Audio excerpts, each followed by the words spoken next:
Voici les 500 points de Tyrannide que j'ai présentés pour le défi Farhammer qui a eu lieu le 20, 21, 22 juin 2025.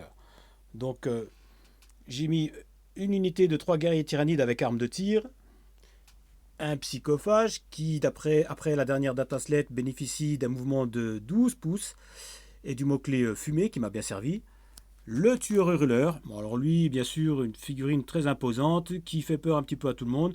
Et ben voilà, hein, moi j'ai découvert que tout le monde tirait dessus, c'était la première cible vivante que tous mes adversaires ont choisi. Et il est tombé ainsi très très vite.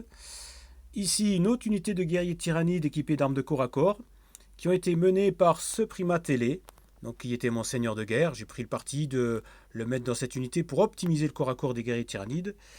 Et enfin, donc, une petite unité de vorace qui me paraissait inutile, mais qui finalement a rempli son rôle, surtout lors de la dernière partie, pour empêcher très provisoirement une charge. Mais bon, ça s'est fait quand même, mais ça, voilà, c'était assez embêtant et gênant pour l'adversaire. J'ai affronté un joueur d'Esguard, la première partie, que j'ai perdu. Un joueur tôt à la deuxième partie qui s'est très bien défendu, contre lequel j'ai gagné.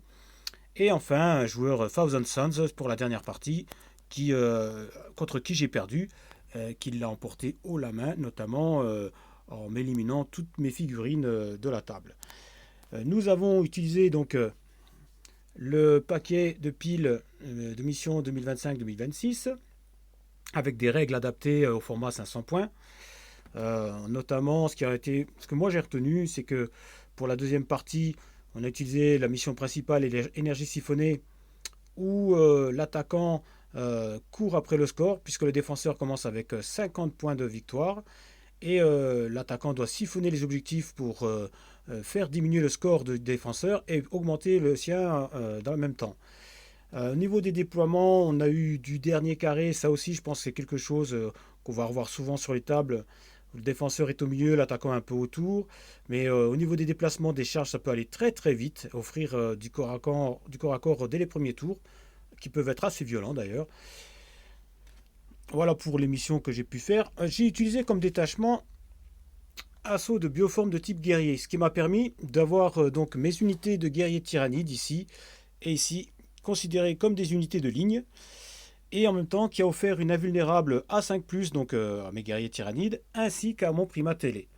Voilà un petit peu comment s'est déroulé les différentes parties. Un tournoi sur Tabletop Simulator fort sympathique, des adversaires assez sympathiques aussi, et j'ai hâte dans 3 mois de faire un autre défi.